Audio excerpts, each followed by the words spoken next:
Good critic, bad critic. This is our review for Teenage Mutant Ninja Turtles from 1990. And we are doing this one because it was the 35th anniversary for Teenage Mutant Ninja Turtles, the film. Captain Quintano unfortunately could not see it with me, but I saw it in the theater, and it was an experience. I'll tell you that much right now.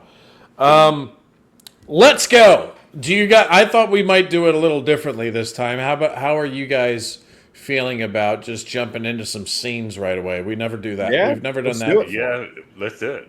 It's a surprise to us. Or do you want to hear about my theater experience a little bit before? The theater experience would be a let's hear good way about to the start theater out, but I also want to hear like what the movie's budget was and all that, you know. Okay. And then we can talk about some scenes if that's cool. Okay.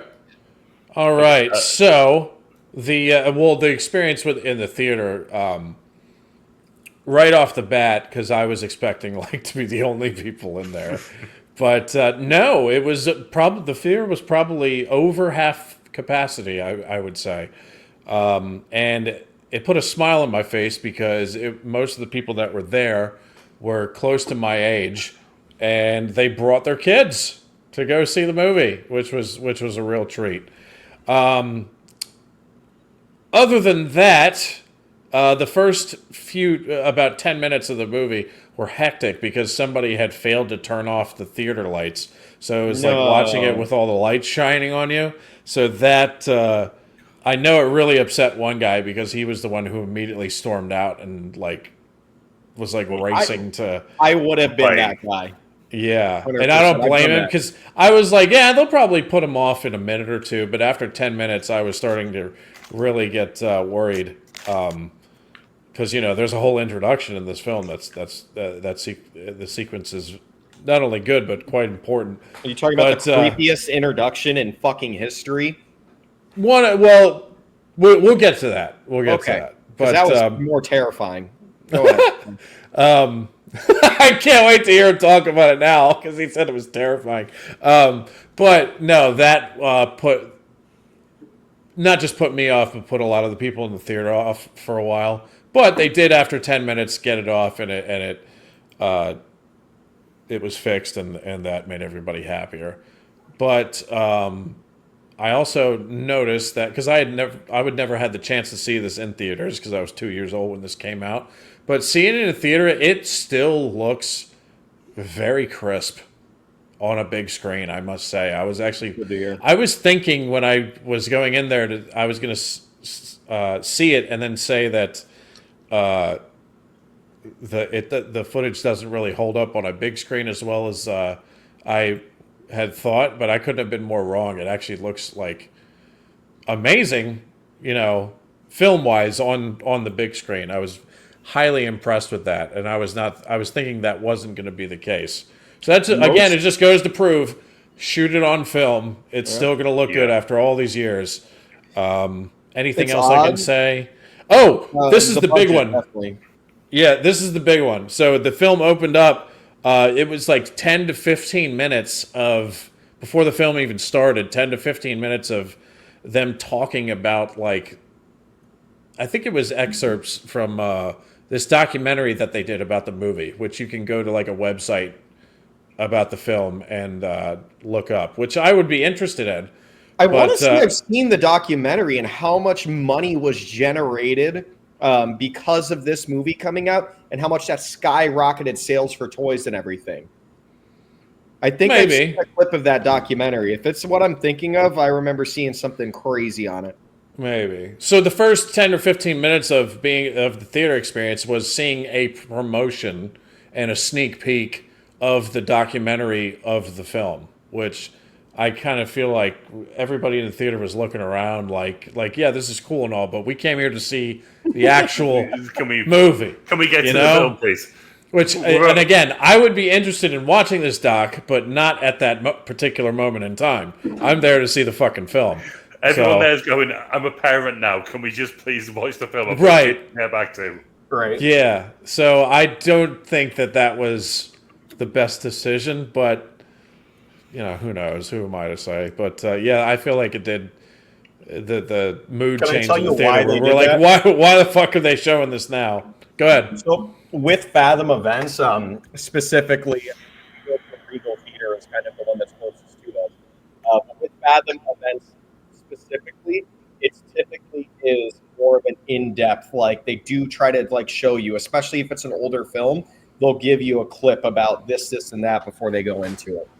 I've noticed that with some Fathom movies. Like I think if we end up doing Jaws, I guarantee you they're going to do something like that. That's right, because it was Fathom that was, part of this thing. But, 35th anniversary, I had a great time, but I just wanted to give you some insider information of the theater experience since I was there. So there were some hiccups, but we got through it. Definitely. So let's put out some stats here, and then we can move on to some scenes. This is directed by Steve Barron. Screenplay by Todd W. Langan, Bobby Herbeck. Story by Bobby Herbeck, based on characters created by Kevin Eastman and Peter Laird. Cinematography by John Fenner. Edited by William D. Gordian, Sally Menke, and James R. Simmons. God, I think one of you guys should do this from now on because I'm butchering all these fucking names. No, it's fun. It's fun to hear you do it. One of them, I think, it was mainly edited by. I didn't make a note of her name. She went on to be Quentin Tarantino's main editor, but must be Sally then, because the other two are men. But she didn't get any credits, to my knowledge. So I don't know if this film in particular. On this film in particular, but she went on to then be Quentin, like Tarantino's main editor.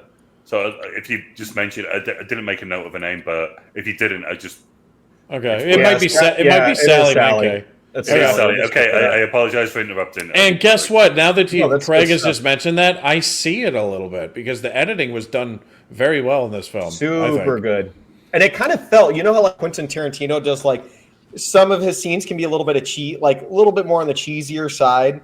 Like with how he goes, like not in any bad way. It's his style, Like Kill Bill, for instance, is a huge. That's what I kind of related. What I can relate to, at least watching some of the edits in this film.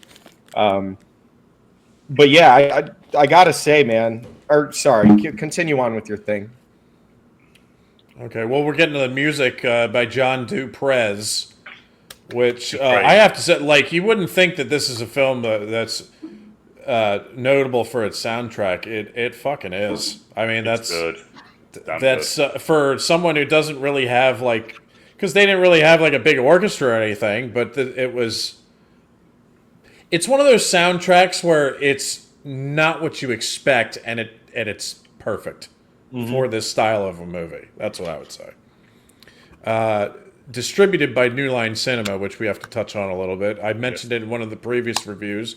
But New Line Cinema was a startup company that was the only one that took a chance on this project. Boy, did they cash out. That is what launched New Line Cinema, which would become a fucking powerhouse for... They did. Lord of the fucking Rings. Before they had this, they were the Nightmare on Elm Street. That's literally all. Oh, really? Okay. I thought the Turtles was the first one. So they had Nightmare on Elm Street, and then because halfway through they took a bank on this, so they were halfway through the recording, they needed the money, so they gave them $10 million for the extra costs for the film production to have the distribution rights. Yeah, Craig's on the money. And that worked out. That paid off. Well. Yeah. That was a good investment. That was a solid investment. Mm-hmm. All of their projects. I mean, you're looking at Nightmare on Elm Street, Teenage Mutant Ninja Turtles, then they got Lord of the Rings era. Holy fuck, bro! They were really. I think their fingerprints were all over the '90s for sure. It's funny they're not listing the most important one, bro. Spy Kids. For me, growing up, dude, Spy Kids. Oh my god, I can imagine that so much. Yeah. So New Line Cinema, they took a gamble and it really paid off. I'm just going to touch on the cast a little bit here. Judith Hogue as April O'Neil, Elias Koteas as Casey Jones, James Saito as the Shredder, Toshishiro Obata as Tatsu, I know he's gonna love this fucking cast right here. Sam Rockwell as head thug. That's literally his name on the cast sheet. Give him some respect. Award-winning head thug. Academy Award-winning head thug. That's an actor's actor right there. In this, and here's the other thing. So I put this section as in the suits. So this is what the guys who actually were in the suits moving around as the turtles and whatnot. So it's David Foreman as Leonardo, Leif Tilden as Donatello, Michelin Sisti as Michelangelo, and Josh Pace as Raphael. Now we're going to go to the voice cast because the voices are the whole other thing entirely.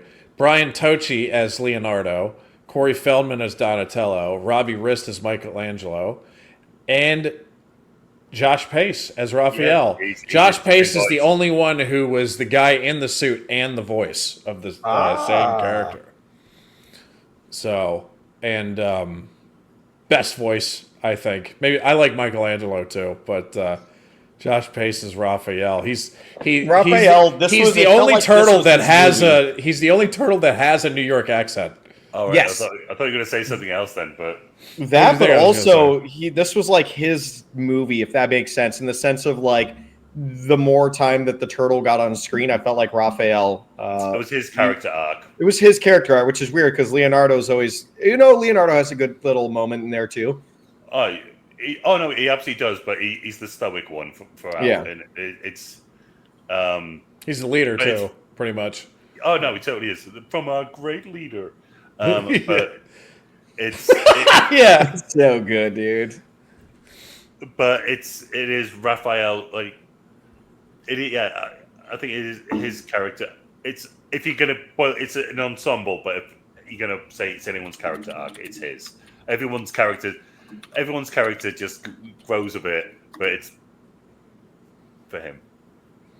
Dude, when I was growing up, I always liked Leonardo the best, but then when I became an adult, Raphael was my dude. I was always Michelangelo. Michelangelo. Hey, that's a good one to pick, man. He's the funniest one by far. It was the nunchucks, mate. Michelangelo. A fellow chucker, eh? And by the way, we will get to that as a British thing. Okay. Down the line. All right. So all four suit actors also appear in cameos. If you didn't know, yes. Josh Pace actually. He shows up in the scene where Raphael is chasing after Casey Jones and he runs into a car. And then the guy in the back seat goes, "What the heck was that?" That was Josh Pace. Yeah. Trench coat. Looked like a big turtle. Eh? Yeah, looked like a big turtle in a trench coat. Who was playing Casey Jones? Because I feel like I recognized him and I couldn't figure out where I've seen him. Elias Koteas. He has popped up in a lot of side roles in a lot of movies over the past 30 years for sure. Okay. So you've probably seen him show up in something before. I think this is the only one I can remember where he's in a successful film where he was like one of the main kind of guys. Lead actors, okay. Yeah. That's not a knock on him. I think he's pretty good. Oh, he's good. So David Foreman, who plays Leonardo, he plays a gang member. I don't know which one. I think he was one of the Foot Clan members. Well, that was the Leif Tilden, who plays Donatello. He was the Foot Clan guy in the subway who smacked April O'Neil and told her to shut her. Yeah. Give her a slap, dude. mate. That's the thing now. Like every film we do has a fucking little slap. A little slap in there. Man, and this is the kind of one that Sean Connery wishes he could do himself. There's a lot of backhands in this fucking film, bro. I got what you did there. Sean Connery was in Barbados going, good boy. No, low-key, he was one of the turtles, and it's just never been released. He's just Here's smacking the fuck out of people. Here's the best one. Michelin Sisti, who plays Michelangelo, he was the pizza delivery man. Delivery guy. So he was he was handing the pizza to himself. Because Michelangelo is going, "You're 3 minutes late, dude." What did he say? Guy. He said, "Man, I got to pick a new route." He was like, "And I gotta get a new route. Pizzas everywhere." He's funny. A wise man once said, "Forgiveness is divine, but never pay full price for a late pizza." The lines in this movie are so good. When he gets down on his hands and knees, it's like, "Come on, I couldn't find the place." So did this launch like all the video games, or no? Were the video games already out and then they did the movie? No, there was video games on the NES. They were. I believe there was a show that was out too, and the show came out in '87. I think this is based on a comic book originally, if I'm not mistaken. This is a mixture of the comic book and the cartoon show. So there is a comic book from the Ninja Turtles. The only one I've ever listened to. It was a guy, fellow YouTuber guys. His name is Comic Storian. And over the past, I think it was 2 years ago, he actually suddenly passed away. He was way too young to pass away. But he was the one channel who I would listen to because he had the voice. He would do the voice for all the characters, and he was great. I would just listen to him read comic books. But I listened, if I'm not mistaken, I listened to him do a Ninja Turtle book called The Last Ronin. And it's a dark fucking story. And they have recently, I think within like the past 5 years or so, announced that they are doing a rated R Turtles project. And if they end up doing The Last Ronin, I think that would be fucking sick. Yeah, that's Raphael, isn't it? I know it's Leonardo because all the other turtles are dead. Yeah. I'm not. Oh, they're all dead. Yeah, that's really dark. It's dark, bro. It's like think Old Man Logan, like the Logan comic or like the Logan movie. Think that, but Ninja Turtles. Like it's fucked, bro. Wow. Considering comic books really aren't my radar, despite all the comic book stuff that we watch, it's just the films. I've heard of that. Right. It's legendary, bro. All right, so little factoids in there, but release date of this was March 30th, 1990. Running time was 93 minutes, and the budget was $13.5 million. The box office return was $202 million, making it what, Craig? The most successful independent film ever then. Right. By a wide margin, I believe, too. Like that's maddening. It was the fifth highest grossing film that year. I can't remember which one else it beat, but it did beat Hunt for Red October that year. It was the second highest grossing kids film that year, beaten by a small, rather unknown film called Home Alone. That's the only film that beat it in the kids category. That's insane. This film went number 5 for the year, man. People clearly underestimated the Turtles because New Line Cinema was the only one that wanted to pick it up. No one would touch it. Like Disney, everyone just. There wasn't a huge gap either, guys. I mean, I just looked up like when the first comic book for Ninja Turtles was released, and that was in 1984. And the first arcade game that came out was in 1987, 1989. So like they capitalized the fuck out of like those few years that they had. So that's a testament right there. The cartoon came out in 87. So like the classic cartoon, that was 87. So after that came out, within 2 years, they've got the video game out. And within another 2 years of that, year of that. Yeah, so they went from 84 to 90. So they went to 84 to 90. And in that time, they were able to rack up enough people to create a box office hit like that. Like that's nuts. It was a franchise. Yeah. It was a comic. It was a comic book. It was a cartoon. It was a video game. It was a film. And it's still going. It's still going to this day.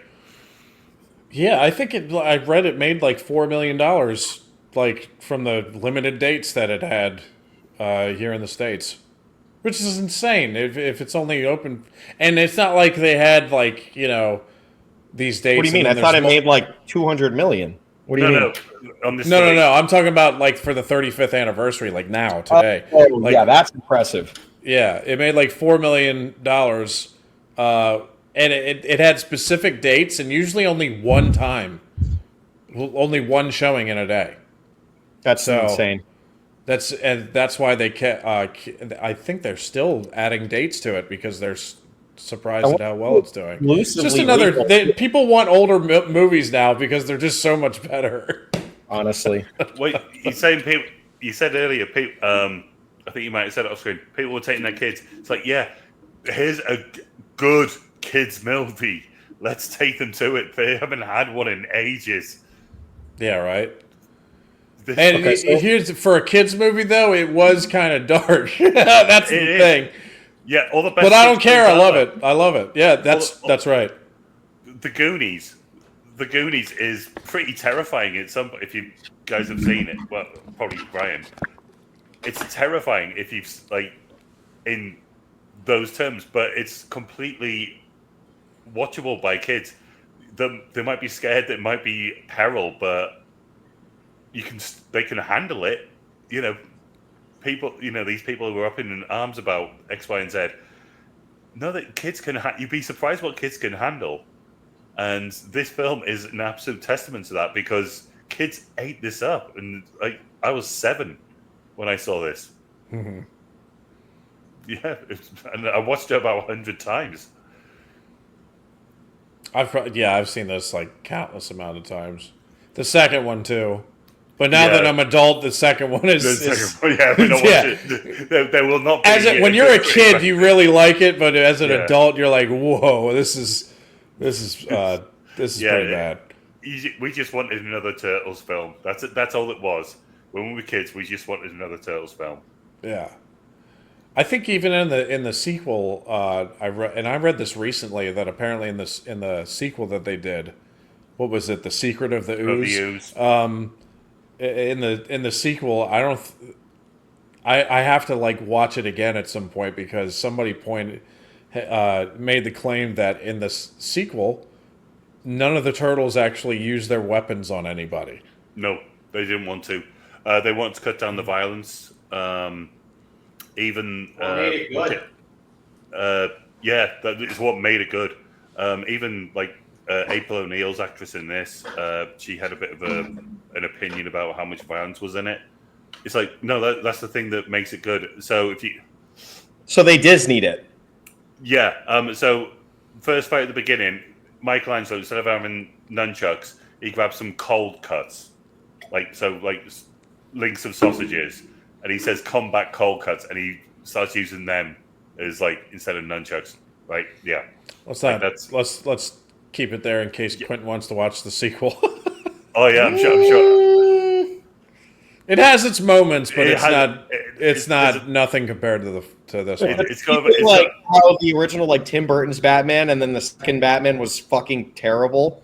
So if it goes from that to that, it kind of went in the opposite direction because like it would be like if we had the original Batman and then it became a Disney movie in the second one. You know? Yeah. No, I probably would not want to. Batman Returns got like way darker and filthier, and to the point where it was just odd. You know, so it was kind of the opposite. And you do get a Vanilla Ice dance off though. You do.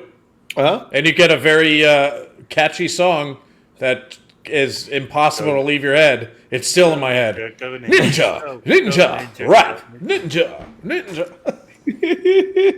Still in my head, and I will hate Vanilla Ice to this day for that. Here's the thing, Quentin.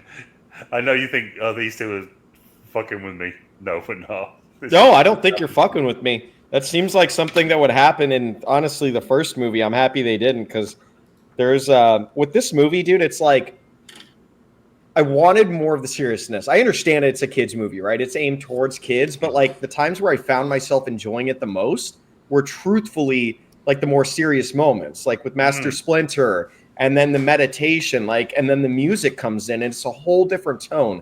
There's so many different tones throughout this movie that it was like hard for me to like enjoy it through and through. Like it was like I was watching a few different films is honestly the truth there. Like they wanted to incorporate some serious shit for the adults.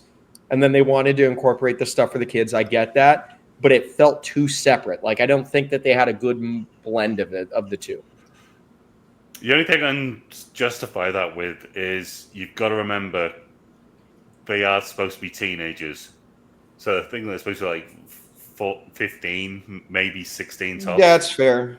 Yeah. And so when he says meditate at the start, and then he puts on the music, Which I love. So they were autistic. To this turtles. day, I love.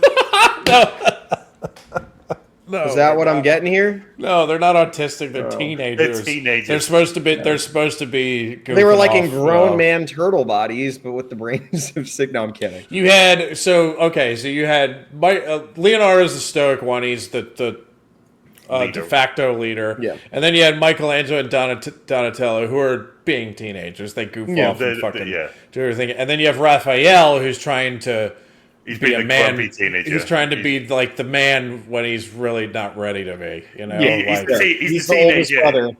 He's the teenager hiding around the corners, smoking a cigarette. He's trying to be the cool one, which he is. I'll give him that. But he's still got shit to learn, which he found out pretty fucking quick in that one scene. But what's the deal with Casey Jones's bulge in that bench scene? Did anyone else see that? What the fuck was that, dude? If anyone was going to notice something like that. No, Brian. I think Brian knows exactly what I'm talking about. I don't actually. You know why? Because I don't look at men's cocks. No, dude. You got to look at this. No, we you don't. Have to. It is. This isn't Labyrinth. It wasn't just his bulge. Like, it looked like he was wearing this crazy massive cup for some unnecessary reason. It is so wild. Wait. Hold on. Pull it up, bro. It's crazy. I'm gonna give you the time right now. Oh my god. Oh my god. Right. Okay. It's uncomfortable, bro. Why are you? If it's uncomfortable, why are you? Because it was right in my face. I was watching it on a 75-inch TV, and his bulge took up 80 inches. And you just went like this to the TV. His bulge took up 80 inches. It was when he's on the bench eating an apple. I'm trying to find it right now. What's the timestamp so I can make sure I'm not crazy here? Okay, for me it's 55:32. Okay, perfect. Okay, so for me, when she first walks out, yep. So it's when he gets up from the bench. What, after it breaks? Or before? No, hold on, I'm trying to find it, bro. Maybe it's not that then, because I can't believe I'm saying this on a fucking video here. But I'm trying to get a good look at this guy's package. Yep, that's it, bro. Go to 54:44 when he's standing up. 54:44. Okay. And then like right, okay. Sorry, everybody who's watching this. It's not worth spending your time. It's not worth spending our time. He's just I don't know. It's I don't know. Quentin thinks he's got a huge fucking. No, that's not it, bro. No. This is the scene. I'll find it. I'll let you know later. Well, I saw two different freeze frames, and funnily enough, that isn't what I noticed about that scene. It's all right, Craig. Not all of us can be as hyper focused on man bulge as me. That's all right. You can do it for us, please. All right. Let's. Well, how about this? Let's start with Captain Quintano here. What was your favorite scene? What was your least favorite scene? Least favorite scene. Go with Craig so I can think about it. I'm gonna scroll through something where I was like, "What the fuck?" Because there was a few of those. Who's Craig? Craigington. I'm fucking Craig. You're fucking Craig. There's a song. There's a song that goes, "I'm fucking Craig." Oh, I got my least favorite scene. I'll fucking say it right now. The creepy ass introduction to them being born in the sewers. I don't know if it was claymation. I don't know if it was prosthetics, but that shit was fucking creepy. It was terrifying more than anything. You have these like little fucked up turtles that are just like tweaking out in different ways. And I'm like, bro, I was actually like physically ill from watching that scene. It was the grossest shit in the world. There were some weird cuts where, like, first off, the screen went black for like fucking 10 seconds to introduce the screen, and I just thought the movie turned off, truthfully. I was like, what is happening? And then that was part of the movie. And then we get into that creep show of the most disturbing turtles I've ever seen in my fucking life. It literally looked like two demented sock puppets. Like, if you ever seen like the Fifth Nightmare on Elm Street where little Freddy Krueger is popping out, it looked like that. Dude, I'll tell you one thing. That did not... You got alligator snapping turtles. What the fuck? The best. Yeah, those are cool as shit, bro. This was not that. To me, they are. They could have literally gotten baby. I mean, they did get little turtles for that one scene where they're going in the radioactive fluid. Yeah. Shrek's cum. But yeah, that was fucking. That was absolutely madness, dude. That scene, and that's not even a huge gripe on the movie, so to speak. Like, go ahead. Toxic Avengers out. The Toxic Avengers remake's out this week. Apparently, you couldn't have said that. I don't even know what the Toxic Avengers is. I don't know what he's talking about. What are you talking about, Craig? There's a film. There's an 80s B film called The Toxic Avenger. Like, those cartoons are. It's been remade, and apparently it's like bombing harder than. That's probably why I haven't heard of it. Yeah. Than somewhere in the Far East in 1945. But at least he's toxic and radioactive. Yeah. Well, that was my least favorite scene, which isn't even a huge gripe on it. Can we stay on that for a second though? Because when I was watching this in the theater, I was like, wow, this film looks like amazing on the big screen, and then it hit that scene, and I went, "Oh no!" Like, after all this time, I'm like, "Oh, that looks terrible." Like, yeah. And you're right, it's creepy and weird, and like me and fucking Queen Boomer, because I brought her with me since you couldn't go. So as soon as that scene happened, she literally just turns to me and was like, "This is This is nightmare fuel. Like, this is no." I appreciate what like they were trying to do with it, but does it hold up? Fuck no, it does not. It's fucking weird. And yeah, probably the only scene that doesn't hold up. But like, go ahead, Craig. You want to touch on that scene? I want to touch on that scene because there's one thing I thought about this scene when I watched it a couple of weeks ago when it first got mentioned. So I watched it then, and doing my research like the last few days, I thought this looks like where it goes to black and everything's just like a headshot. So it's like just everything's black, but you can just see Splinter just talking. And then it goes to the turtles, and it's just the turtles going, "Oh no!" And then it's got the little turtles going, "Pizza!" Right? I thought if you turn the sound off, this could be like a 1980s music video. Like, how many music videos? Yeah, I can see it. Right? Yeah. The director directed Billie Jean. No, he directed Aha. He directed Really? Money for Nothing. He was a fucking music video director. Not only a music video director. I mean, if he directed fucking Billie Jean, that's insane. Yeah, that's a classic. Yeah, but I just thought this looks so much like an 80s. That's an amazing video. find, though, Craig. Well done. Great. And when I found that never out, knew and I that. just went, "Oh my god, that makes so much sense." Because I just thought like the amount of music videos in the 80s, like I'm thinking like Kaylee or something, where it's just like it would go to the lead singer where he's singing like the chorus line, and it's just blacked out. It's just him singing something, and then it just goes to like the band doing whatever. And I just thought that's exactly what this looks like.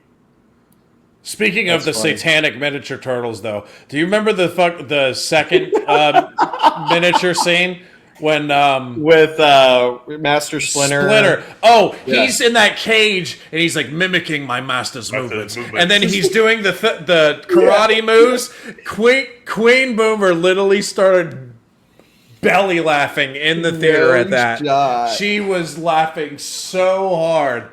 And she loves the movie, but that when she saw that on a blown up big screen, she couldn't hold it in. She just started dying laughing, and it was awkward because like she was the only one who just burst out like completely fucking doubled over laughing at this, and that's when I knew. I was like, yeah, this looks fucking awful. Like If they were smart, they probably shouldn't have got rid of this and done something else. But you know what did look great though was the fucking costumes, dude. And they got the shit out at the jump of the movie, right? When Casey Jones, is that his name? Yes. When he was fighting the Ninja Turtle, and he goes, "What is this man wearing a mask and this and that?" Right? Like he already got all of that. He's got what you were. He calls him a son. Oh, what's he call him? Are you a? He calls him a punker. Punker. Thank you. Punker, but he goes, and then you're like a man wearing a mask, and then so that got that out of the way, kind of at the start of the movie. So it's like obviously it's a man I hate in a mask. punkers, especially big bald ones with green makeup. Yes, that's it. That's the line. He's Wearing a mask, he's yeah, like trying to. yeah. I find that hilarious because he's just like trying to rationalize it in his head. And yeah. he's sitting there going like, "Well, this is New York City. I see crazy shit all the time. Right. This is something new." Oh, good. Wait. Just going before that, I just want to make this because there's no point I'll ever be able to make this. He says, "I'm going to see a movie. Is that okay with you?" He goes out. He's got his like trench coat and his hat on. He basically looks like old school Flasher. He looks like the Thing from the Fantastic Four with his outfit. Yeah, and he comes out of the cinema, which is it is legitimately in Manhattan because they didn't film it in Manhattan in New York. They North Carolina. North Carolina. But he walks out and he's watching Critters, and he's like, "Who comes up with this stuff?" Right. I thought that's a fucking bit of a knock. Wind your neck in, you turtle. That's so Fucking good. hell. So that was like I said, that was my least favorite part of the movie was the satanic fucking puppets. And then I'd say my most favorite are honestly when the film is taking itself a little bit more seriously, right? Because I'm not a kid and I don't have kids. So it's one of those things where like if I'm going into a movie, I want to watch it, for me, and I'm not like, I don't know, like it just in the moments where the film took itself a little bit more seriously. My favorite scene in this movie is when they're all meditating around the fire, right? So Leonardo grabs his brothers and he brings them out there. And then you get a tear from, I don't remember which turtle it was. Michelangelo. You see the tear going down his face. And, he's always, more so the most playful one. And then, they're all just kind of consoling each other in that moment because they think it's the last time they're going to hear Splinter's voice. That was my favorite scene in the movie. Honestly, any scene where Splinter was in. I could honestly, like, obviously you can't have the Turtles without Splinter. I get that. But Splinter, he just made you feel like you were watching like a Japanese deep wisdom senpai kind of vibe, right? Like he is their leader. He teaches them everything. And his character carried the film for me, along with the Turtles, obviously. Can I spoil this a little bit for you? Spoil what? Just the Splinter in general. Well, I don't know. What do you mean spoil? I don't like spoilers. Are you spoiling something that'll happen later in a film? No, well, you've seen the film, so no. Okay, go ahead. Yeah. Do you want to have a guess who voiced Splinter without looking? Who? I couldn't tell you. Elmo. No way. The same guy who's fucking Elmo. No fucking way. He also puppeted because obviously he was the What? Elmo. I can't remember. Then that is a very talented individual. Yeah. Just what like, a no idea. Don't Google search him. I'll tell you one thing though, if we're gonna touch on the, which Craig probably knows more than both of us put together about this, but the Ninja Turtle costumes and the animatronics from Jim Henson. Was it like Hasbro or something? Well, I was gonna say, I mean, they're very well done, but for me, the like Splinter looks so real to me. Oh, he's great. Like it's phenomenal. insane. Yeah. And the Turtles look great. Don't get me wrong. The only thing that I noticed with the Turtles is like if you look around their necks, like it kind of like there's a cutoff point that you can clearly see. That's There's one point when they get the pizza and Donatello just tucks in the napkin like into the yeah. I didn't catch that. Yeah, there's also the part where Donatello is it's that scene where Raph wakes up and he's He doesn't know Donatello's right. in there. And he says it's a Kodak moment, and then he like kind of like belly laughs, and you can see the dude's face inside his mouth, which is where their faces are. It's a funny mess up, but they just left it in. But with that, so like the turtles look amazing to me, but Splinter to me like he looks fucking real. Like it's insane how real he looks. Especially when he's tied up in that thing. Oh yeah, and he's another one of those dark. Got like sweat or I don't know if he was crying or something, but like he's got blood marks on his head too. Bro. Yeah, it's literally insane. Like he looks like a real giant rat. They do this close-up shot where Leonardo just has a meditation before he then goes and ruins Trivial Pursuit when they're playing Trivial Pursuit in a house, and he just lifts, and it's a super close-up on Splinter's face, and he just looks beaten and worn down, and he's like got like tears in his eyes. He's all like wet, and everything he just said and grimy, and it's just like they went to town on like making this look good. Like Jim Henson. Yeah. It also made me believe that they went to town on him when they beat the crap out of him. Yeah. Like it was You didn't even see his asshole either. The one thing, like in particular, I love the style of the style that they put on this film. I actually think it's really cool that they filmed a lot of this in North Carolina. It just doesn't feel like North Carolina. Was there a particular city? Is there a particular city where they let me look it up. Film this. Look it up real quick because I feel like it. Because to me, like this felt like a very dark version and dirty version of like New York City, like Gotham almost. Yeah, it was like a very Wilmington, stylized. North Carolina, although some scenes were shot in New York City to establish the urban setting, most film scenes took place in a large black lot at EUE Screen Gem Studios in Wilmington, North Carolina, which production using various locations in and around the city, including the abandoned castle, Hein Cement Factory. I didn't mean to make that sound German. Hein for the Foot Clan's hideout area. Man, that's they probably, and there's a shot in there where you see, and it's in the beginning of the movie where you see the two kids going to running back to Shredder's hideout, and you have that soundtrack playing in the background. There's New York City, so they must have like spliced that in somehow. I don't know, probably, which just goes more towards the editing of Sandy there, because holy fuck, bro. Yeah. They took some shots of from New York City that were legitimately New York City. They also took some some like film footage from New York City sewers and what have you, and that's where they built the sound stages in North Carolina. Oh wait, they were actually in the sewers? That's disgusting. No. So that they did some film, just films, just took film shots. Oh, gotcha. So they knew what it would look like, and they built it up on ramps so that like underneath they'd have 4 feet for the puppeteers to actually be underneath where the sewers were. So when they were filming it in North Carolina, all the sewer scenes, they could still have the puppeteers underneath. It was really freaking in depth. But apparently the heat in North Carolina and the fact that the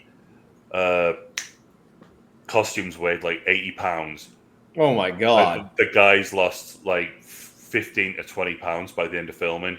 Like hopefully they ate enough pizza to fucking make that back up by the end. You know? No, they said they could drink a gallon of water a day and still be dehydrated. I'll tell you something that I did not like with this film, because there's not a whole lot besides like just my little common things here and there, but like. And I get it, it's a kid's movie, once again. Don't get me wrong, but like when the kids are all stealing stuff, it felt like they were going to break out in a musical. It kind of felt like I was watching Grease at certain points. Does that make sense? Like when the kids are running around and they're stealing stuff and they're throwing stuff in the van. Not when they... Oh, you mean that opening scene? Yeah. Like that was like, in my opinion, not the greatest introduction. And then when they all have the masks on, they all just look like Black Spider-Man. Did anyone else catch that? Well, here's the thing. I mean, you're talking to someone. I like the opening sequence. You know what? But I could kind of see that a little bit, maybe. But I don't know. Just a little bit too much cheese in the beginning. The one that resonated with now, I can't unsee it, is the Foot Clan's looking like Black Spider-Man. Well, yeah, and then Black Spider-Man's gold, bro. Here's the thing, right? Here's the thing. When you said about the terrifying beginning, yeah, I actually thought you meant that because like New York's just like fucked right now. You know, like, not like the UK, isn't? I thought you meant because it's terrifying because this is kind of what's happening in New York. Just like I have no idea what's going on in New York, but it's not it's not that. I can assure you of that. The only thing I've seen is like gangs running into shops now to the point where no, you might be thinking of Chicago. Oh yeah, that sounds more like San Francisco. I will make my next joke.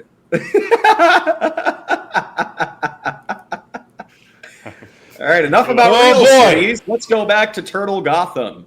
Actually, well, how Brian, favorite scenes?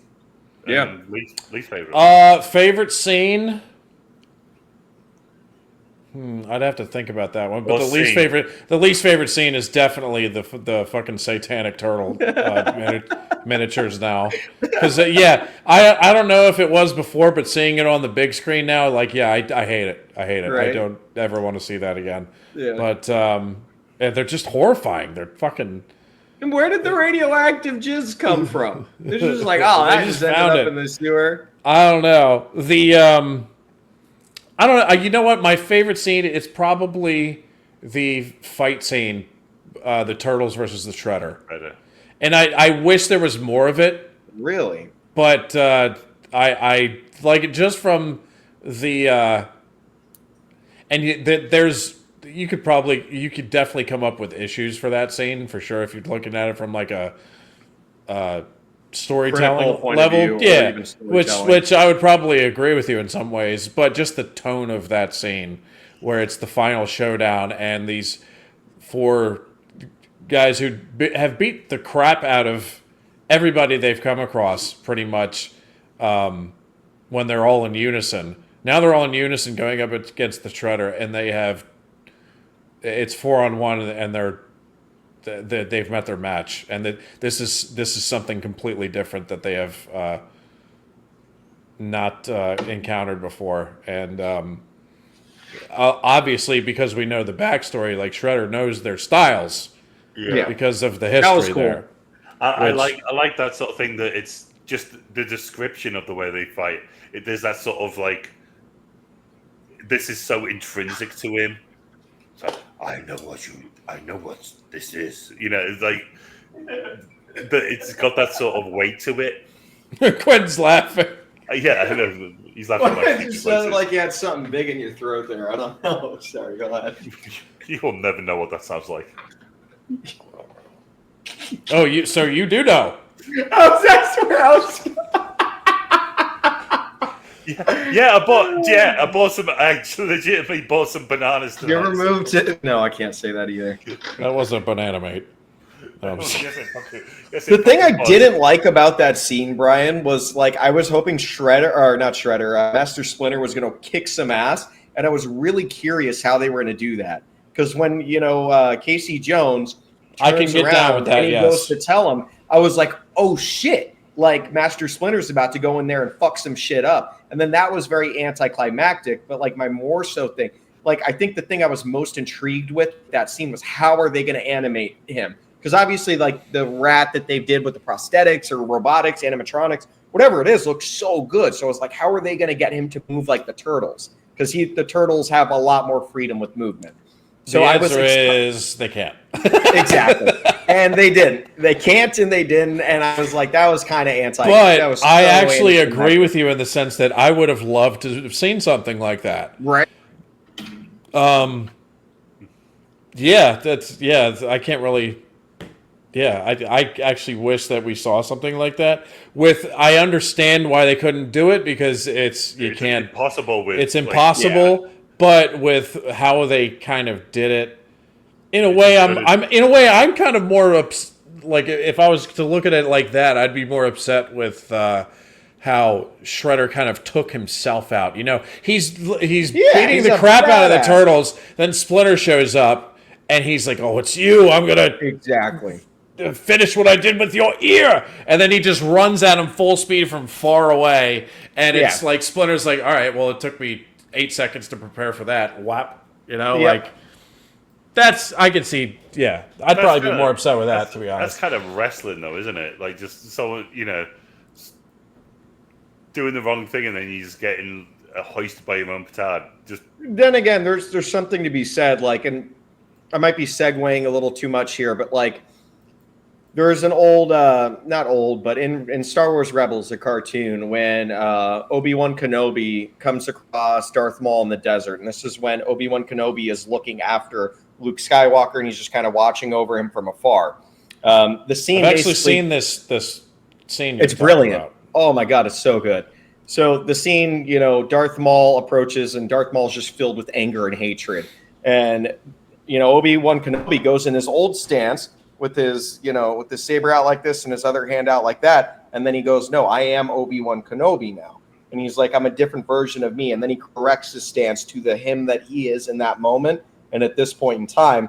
And then Darth Maul goes in for the same attack that Qui-Gon Jinn was taken out from. And, Obi-Wan with one foul swoop takes him out. And I think that was done brilliant because you see all of this happen in this, 10-second scene. There's so much to digest there. But when you have Shredder just sprinting towards after he just cold and calculated, fighting off 4 of the fucking turtles, and then he's just charging at Splinter maniacally, it's like, but then again, I think there's also a little bit of room to give him, that hatred, right? This thing has scarred him.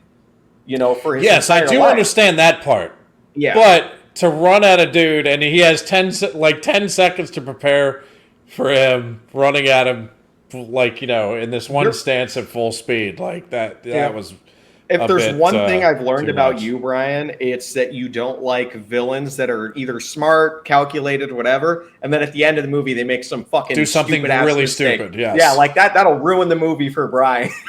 So I kind of wondered how you were gonna look at that. But Craig, what are your thoughts there, dude? so what? My least and most, or Yeah, least to most, brother. Give it to me. okay. Don't clip that. Least to most, give it to me. Come on, give it to me. Alright. Okay, just to get, you're both right because it's the one scene where literally nothing's happening. It's like it goes to black, and the little turtle puppets never bother me. So to give you a different perspective, That's for myself to remember. Sorry, continue. all right, okay. Thank you for sharing that with us.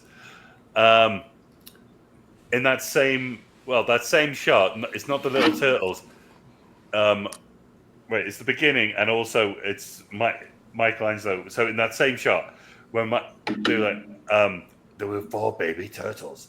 That was us, and the other guys are going, "Oh no!" And I thought that was just that. I was like, that was Just a cheesy lovely as fuck, right? Just cheesy as fuck. And the beginning though, it's like, we were bodacious, we were awesome, Yeah. Nova, like that. I was just like, okay, so it's kind of sort of like sets the mood as a total kids film. Like this is bring your 6-year-olds. Mhm. Which But then it's obviously not. That's not what this film is. I absolutely have to give props to Quentin's pick. When the fire they're sat meditating, the fire comes up, and there's something about this film that I realized watching it. This is a better film. That scene has made me tear up before, by the Yeah. way. It made It's a me tear up beautiful fucking scene. It's just It two is. different It made me directors. It tear feels up. like. earlier tonight watching it. I won't lie, I teared up watching it. This film is a better film about family than anything that's freaking Paddington is top tier, brother. No, what's he? Can't beat done, Paddington. Than any Fast and Furious film. This beat the family. That's not where I thought he was going. That's not where I thought he was going either. That's funny. I could have been. I agree. I thought you were going the route it- of, the Wallace and Gromit action sequence trumped Helm's Deep. That's the route I thought you were going. You can shut the fuck up about that. That was the hottest take Craig has ever had. It wasn't a hot take. It was a bullshit take. I just fucking said it. You said it with confidence, and then you swore on something. Anyway, sorry. I'll stop interrupting. I'm a piece of shit. I love you. And I love you too. No, that scene is like genuinely powerful. Like for what it is, considering it's like 4 guys in latex outfits. Your dream. Go ahead. Ryan, can you put this? Yo, he fucking totally. Oh my god, he was about to groove, and Quentin was like, I'm sorry. All right, I'm done. I swear to God, I'm done. I'm done. Go ahead. I'm sorry. I love you. You open your mouth again, you fucking will be done. I'll tell you that. See? No you threats. You can't say things like that because I'm going to make gay remarks back to you. All right? Well, that says more about you. No, it's just where he's basically saying, "My sons, you've achieved." I'm just gonna wait for. Quentin. I'm good. I'm just keep going. Just turn his camera off. Say it. Yeah, I'll turn it off. Here. I'm trying. He just want to hear us laughing. Fucking hell. Hear him laughing even. No, it's this just genuinely touching moment that everything he wanted them to be, they have become, and how proud he is. And he just like, I love you all, my sons. And he tells Danny that every father loves their sons. At the end of it, Danny runs back to his dad, and his dad just freaks out and runs to him. The turtles being together for each other, looking after each other, they're all together. It is all about, and the turtles are so cut up about losing Splinter. Like, even when they go to the farm, Raph is just so, like, he does that scream when they didn't even Splinter search for him, bro. No.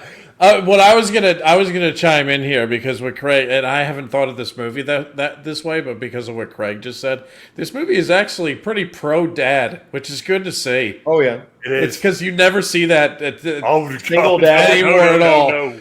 And I, as a newly minted father, I like seeing that. So it's like a black dad adopting 3 white children. Or it could be me, myself, and Irene. You know, it doesn't have to be that way. Who's Irene? Me, myself, and Irene. Jim Carrey adopts. You ever seen that movie? No. Oh. Okay. We'll have to do that one time then. That's a good one to put on the underrated Jim Carrey movie. Check it out. But to add on to what Craig said there, I actually, because if I hadn't picked the fight between Shredder and the Turtles at the end, it would be this scene, because this I love the.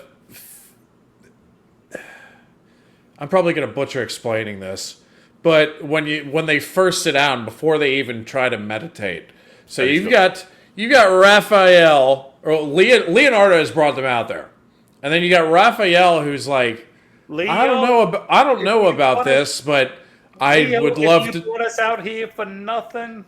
Right, he's basically like, I don't know if if this is anything, but I'm willing to try. But I want this to be worth it. Meanwhile, on the other side of the fucking fire, you got Michelangelo and Donatello, who could give less than a shit because they're just goofing off. Yeah, right. They're kids. Like, out of the 4 of them, they're the kids. Out of the 4 of them, yeah. That is but their reaction afterwards, after the meditation is over, is the best part of the scene, in my opinion. Because if you look at Leonardo and Raphael, Leonardo was like, "See, he's still alive." Raphael was like, "Wow, you actually didn't bring me out here for nothing." And you go to the other side, and Michelangelo and Donatello are fucking crying, like, and they're fucking. Basically, it's crying for shame because they're just like, what am I doing here? Like, why am I goofing off about this shit nonstop? Like, my fucking dad is being tortured somewhere, and he just came here spiritually. So I don't know. I just think I probably butchered explaining that, but No, I found the reaction of Michelangelo and Donatello like the best part of that scene. Very telling. Because it's kind of like like a little schmack, but a little schmack of reality back in there. Yes, that's what I love about it. We're on the same page. Now, those were strong shout outs. I've got one more, and then I'll give you my best. I know I'm sort of taking advantage of what. Go for it. What you asked for it. Do it. Let's go for it. Let's have a great time, ladies and gentlemen. Welcome back to Good Critic, Bad Critic. See, that's good. And here on Good Critic, Bad Critic, we're going to find out what Craig says next after these commercials. We're back. Terrible. Yeah, and that is exactly what every single American. I'm fucking with you, brother. Go ahead. Just this really when Shredder's entrance, and it's just that drum going. Doom, Oh, in the long shadow, I love that shot. The long shot. That is fucking badass. It's a shame his costume. Sorry, I'm interrupting too much go tonight. On, say this because I think his that fucking costume. It's cool on entrance. The whole entrance scene is sick. But then when you have just the helmet, it is fucking this with like this, like slim body and like the Juggernaut from X-Men Last Stand. Just a huge fucking head. And then it's like it looks like a. I see what Quentin's saying. It was just a huge helmet. I get it. It's the 1980s, or early 90s, I guess. But still, like I just thought it was proportion was crazy. I would have rathered a shredded Shredder, if that makes sense, like the one growing up on cartoons and shit like that. That was just fucking ripped and huge. Like they put him in like a pink dazzly like shirt and pants. It was like a chainmail sort of thing. Yeah, but it was pink or purple. It kind of looked like silky chainmail in a way. Yeah, it was zesty chainmail. Quentin is basically telling us that he just wishes the dude was jacked. Yeah. Yeah, I just want to see it all, It was in all seriousness, though, it would have been more intimidating. You know what I mean? Like I thought that entry scene, if that was the same actor when they were going through that flashback with fucking Splinter, if they just showed him, he would have looked badass, and then had like more of a slim fitting helmet. But honestly, that has always been a problem with early comic book movies and shit like that, where the outfit just. Yeah, but it was too. It does not. The cartoon looks sick. This did not, in my opinion. At least the entry scene looked sick. Don't get me wrong. But when it was just the helmet and then his pink, silky, zesty outfit, like I don't know. Okay, and obviously. Like I'm like 50-50 on that. I kind of agree. You might have to look at it again. But I guess a counter to that would be like somebody who is that fucking knowledgeable about martial arts is not going to have a jacked bodybuilder's body. Well, how many jacked as fuck Japanese people have you seen? How many what? That's true too. He said, how many jacked Japanese people have you seen? Like that look like world's strongest man guys. None. Exactly. Yeah. They all kick ass. I think the closest I can think of is fucking Shohei Ohtani. But I don't even know if he's like super jacked. I know he's big though. Obviously, like I am not taking anything away from the rooftop scene. That is borderline Melter. That rooftop fight. My favorite scene is the fights in April's antique store, and then Casey Jones walks in, and then the music kicks in. When he's like, "You guys tell me what you..." and it just gets super fucking sick. Like the place goes on fire, gets super serious, and it goes from like these sort of comedy things, like you see one turtle get knocked down, everyone's dogpiling on him, but there's no real threat. Everyone falls through the floor. And then Casey Jones turns up, and then the music kicks in. And it's like, oh shit, just got fucking serious. And like the turtles, like everyone just starts kicking ass. Actually, that's the one part of the scene where I think it's kind of cheesy when Casey Jones shows up. Casey, he's got a weird face. I'm not knocking that when he starts fighting or anything, but when He's just like, no Johnny Cage. it's not.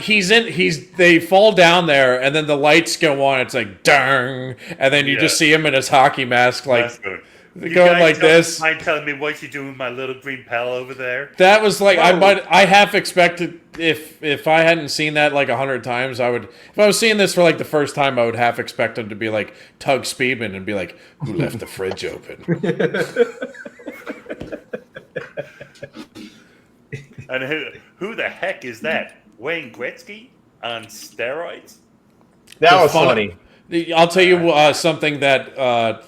Actually, I left out this for the theater experience part.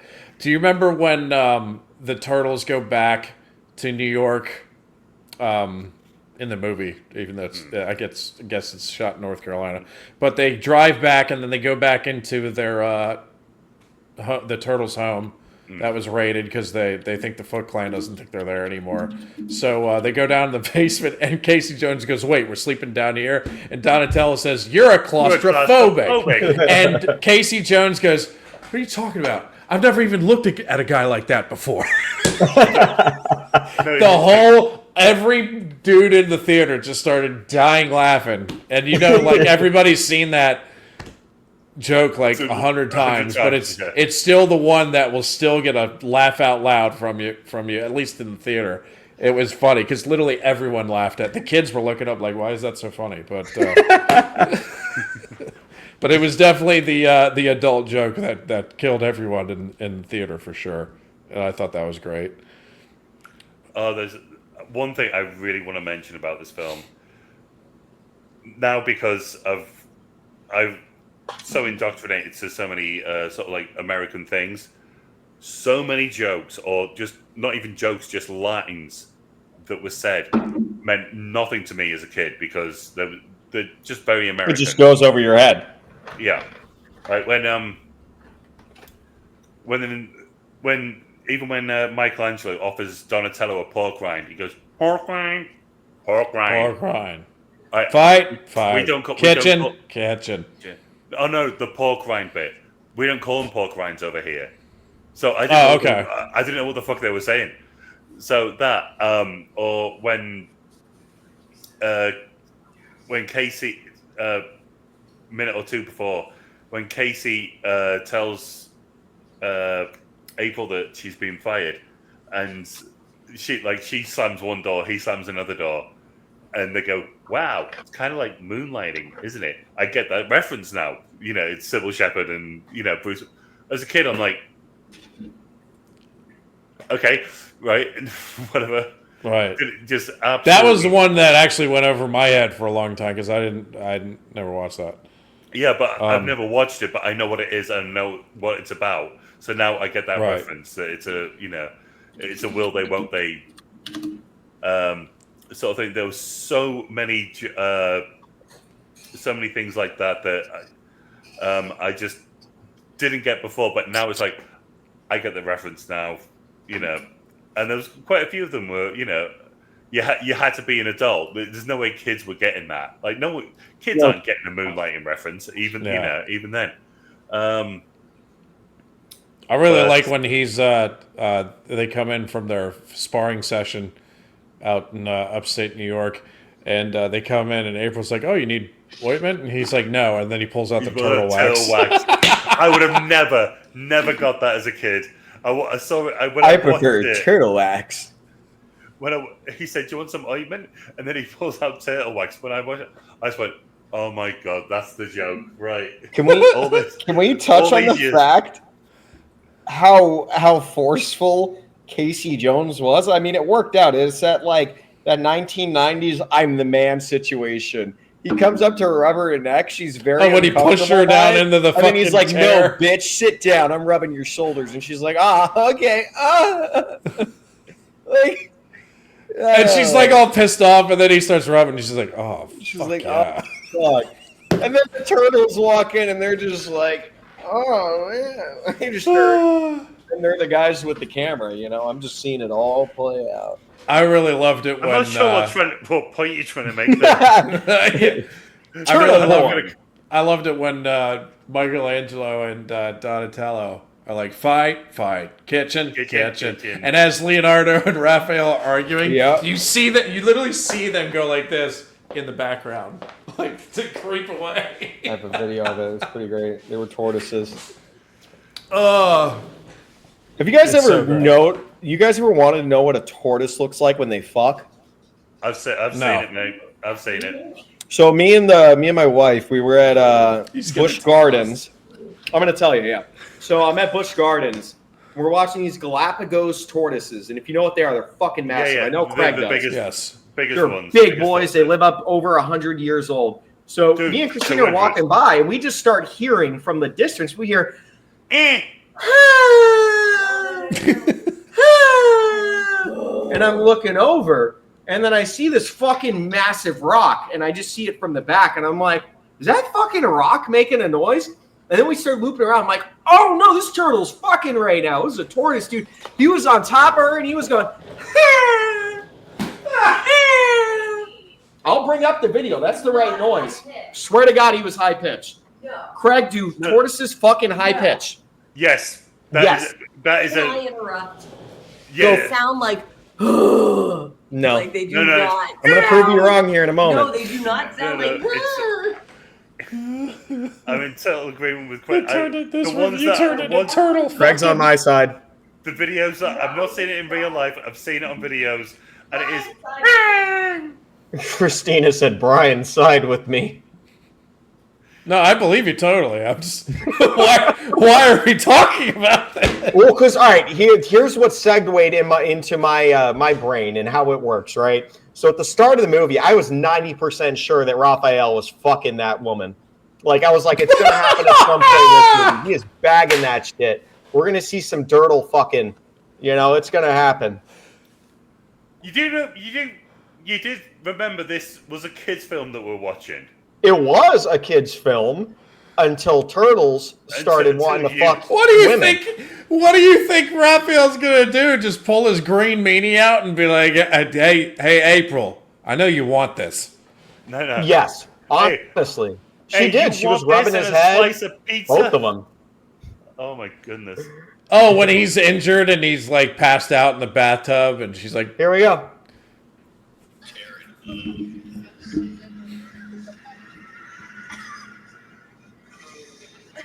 Oh, it was deep. It was deep. No, It I've was a seen deep noise. One more time.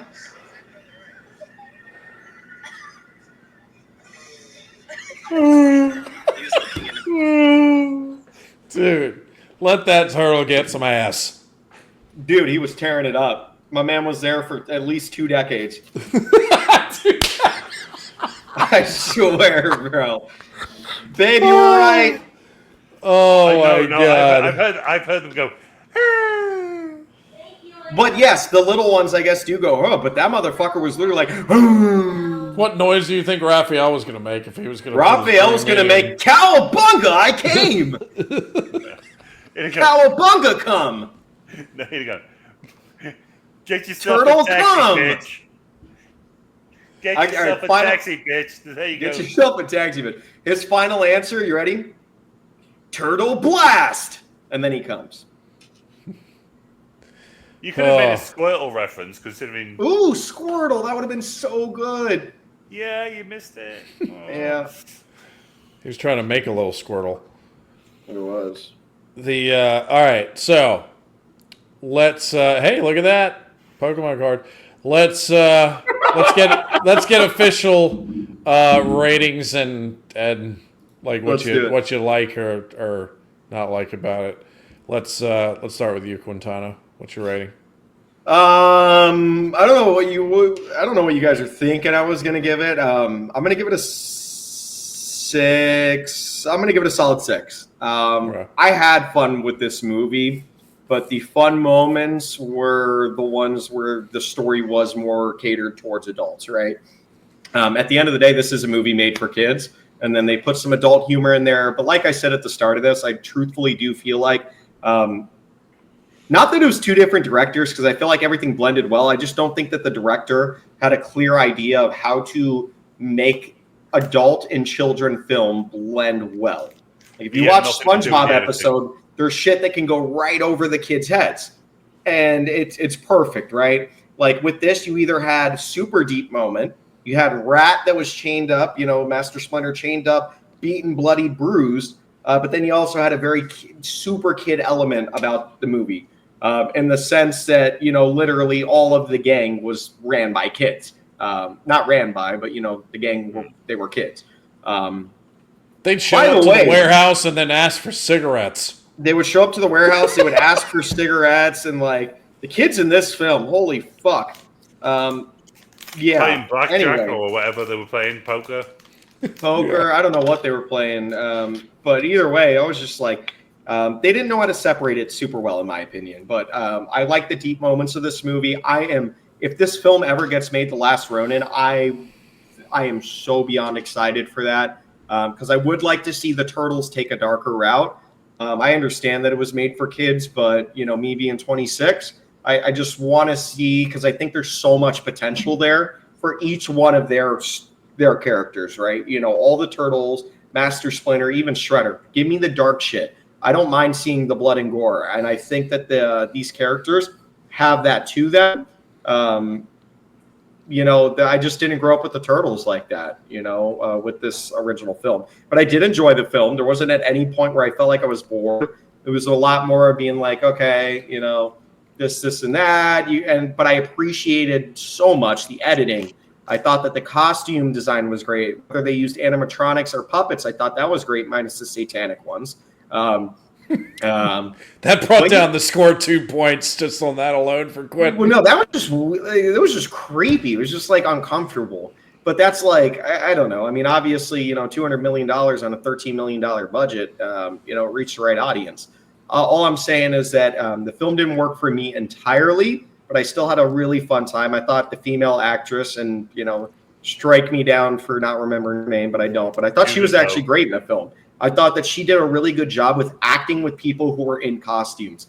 I think it's easy for someone to kind of like, an actor or actress, however you want to look at it, and they're like trying to talk to these puppets and the emotion isn't there, the comedy isn't there, but she showed emotion in the scenes that she was in. I think that she was a huge standout in this film. That's it. Besides Casey Bulge's bulge, I don't know, man.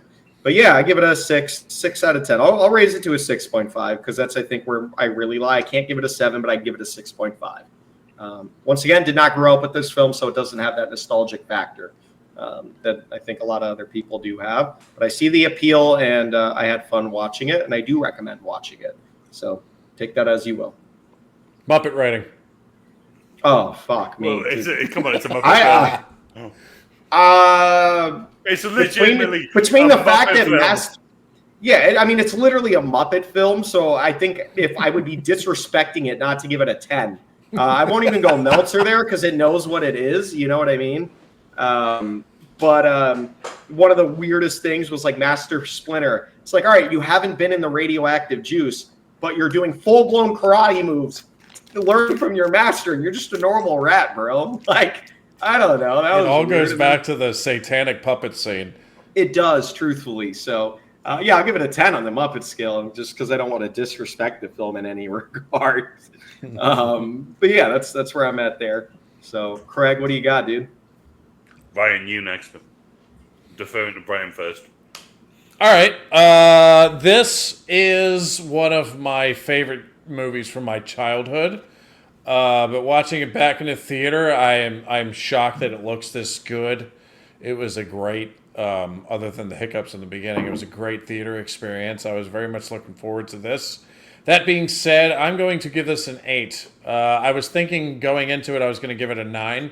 But yeah, the satanic puppets dropped it down a point for me because I saw that. I went, "What the fuck was I thinking? Thinking this part was any good whatsoever?" It was horrifying. But yes, this film holds a very special place in my heart. I wore the VHS tape out on this one for sure. It is. It's. I love the tone of it when it does go dark. Like Quentin said, I actually disagree with Quentin. I think it does blend it fairly well, but to each their own. So I guess I'll disagree with you on that a little bit. but it's nothing to get worked up over. I mean, it's just how Yeah. it works out in your head. I love the costumes for sure, especially Splinter's. He looks like a real 6-foot rat. It's literally insane. And I love the lighting that they chose for this to really set the atmosphere for this film. I actually did not. I knew that they had filmed in North Carolina, but I thought it was just like some parts.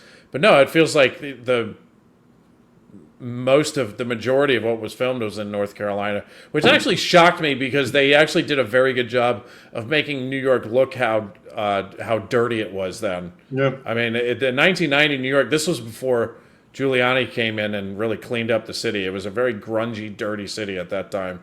So wherever they Was shot it really? wherever they shot these scenes in Wilmington, North Carolina, they made a great job of making it look like fucked up, dirty 1990 New York for sure. But that was it's New York City itself is a character, as Craig likes to say with some of these films that we review. And I think this film does a very good job of that. I do love the silly lines. Some of them are cringe, but a lot of them, even when they're silly, they hit the right buttons for me. And some of them are so quotable for sure to this day. Ninja kick the damn rabbit, which is one of my favorite ones. And I love the Turtles. I mean, this is what made me fall in love with this. These particular characters was this film. I mean, I watched this film before I even played a game, or I never had Turtle comics or anything, but I did play a few games.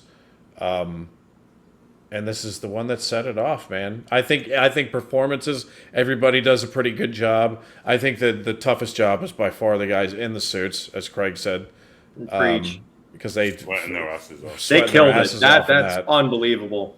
And we got to give credit to Jim Henson and his animatronic department for making. I mean, the turtles definitely look like they could be real, but the rat, he looks real. Rat. He looks real, man. Like They had to find a balance between being if able he to wasn't move around. If that rat was an evil character, I probably wouldn't. It probably would have given me sleepless nights. Was it animatronics for Master Splinter or no? Yes. Yes. Okay. For sure. Sick. Absolutely. Is there anything else I can? Oh, the sound. This is one of the more underrated soundtracks. I love this soundtrack. It is Amazing. one of the best, and it's not your normal soundtrack. It's not the big orchestra or anything. It sounds like it's just a couple of guys. It's like 80s synth based, but it's orchestra. It's got guitar. Guitar is in a lot of it. Oh yeah, Which you don't hear a lot of that. So it sounds like some guy, they hired a rock band to be like, can you please make us a soundtrack? And they're like, all right, I'll see what I can do. And they're like, holy shit, we're shred this fucking crap. No. The guitarist is like, you can play 5 notes. But he's just playing the one note for like 10 seconds. But a lot of it is synth. But you know what I mean? It's badass. It's awesome. And also that's the score, but the soundtrack itself is like early 90s, sort of like mostly sort of R&B, like hip hop. And yeah, there's some actual songs in there for sure, but and they went for the more hip hop tracks. But anyway, They did. So I'm giving it an 8 for sure. Muppet rating, 10, just because it's literally Muppets on their faces. So if you took that away, I'd probably give it like a fucking 7 maybe, or an 8, because it would with all the shit that's going on, and they're in the middle of fights, like telling jokes. Or punching an entire door down. He punched through a window. I don't know if you guys caught this, but there's a scene where they're all storming in. Like after they've already fought off like 20 enemies, then 80 more come in, right? And one of them punches through the window, and the other one just punches the door down. You got to go back and look at it. It's just like, but that's the vibe. I still always laugh too when Michelangelo gets out the drum cymbals from the drum set and just starts smashing people. It kills pretty me every great. time It's pretty because great. you can see it like, and they give it just another credit to the fucking animatronics, man. They give these fucking turtles like they put some damn personality in their fucking faces, man. Like Michelangelo, when he's got those things out and he starts smashing people, they made the animatronics look like he has a sadistic look on his face. Like fuck you, fuck you. What about when he does that to Michael? He does that to Leonardo. He just creeps up behind him, smashes him, and Leonardo just goes, "Ah!" Yeah. Yeah, it's great. Or everybody goes, let's go for it. It's so anyway, I've talked too much, so Craig, take it away. I'm giving this a 9. This everything Brian said. I can understand what you're saying about the creepy demonic turtle. It's like, well, it's like I don't know what they would have made little like baby turtles look like that are gonna go pizza. They would have made it creepy.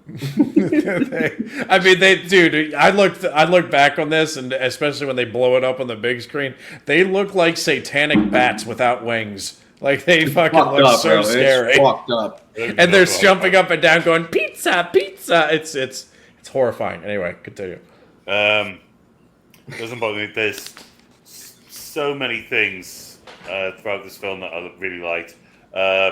One thing that I'll mention it now because I don't know where else to mention it. So obviously Casey Jones, when he fights Raphael, so he's got he's used the hockey stick, and he's had the Jose Canseco bat, and then he gets the cricket bat out, which is because of that, why that is. And then at the end when he's fighting Tatsu, and he just sees it. So his deal is using sports equipment as weapons. And what? Right, I think. What? Okay, well, you should have brought that up. Am I missing something here? What? Hang on, am I missing something? Oh no, No. that was your note. A note for yourself, Quentin. Yeah, that was way earlier. Oh, you saw Yeah. Brian typing, so you thought, I thought. No, I was typing a note because I just thought of something that we never brought up. But I'll wait. I'm waiting till. but I do have to go Okay. take a small pee pee. Yeah. Yeah. Yo. Nothing. Oh. Smacked my head into this shit again. I gotta move this to the office. Holy shit! Looking into the mirror, it's huge. Yeah, that's exactly what I was thinking. You can see it swinging. Oh god, that was funny. Oh, anyway. Oh my yeah. God. So I remembered something, but I'm gonna wait till you finish your. Okay. He's review playing here. tattoo. So he's done all these things, and then he just sees the golf club sticking out. He goes, "Oh, golf!" So, and then he just like jabs him with it. Then 4. I'll never call golf a dull game again. And yeah, just the amount of things that I didn't recognize because I just didn't know the cultural references to them that I still do now. Yeah, it is a kids' film, but there's so much more of it is an adult film. And yeah, so you recognize, they're teenagers, and and they've all got their different dynamics. The music, that just generally fits the tone so well. I'm not saying this film is a 9. I'm saying that for what this is a $13 million film that no one wanted to invest in. And this is Jim Henson at his fucking best.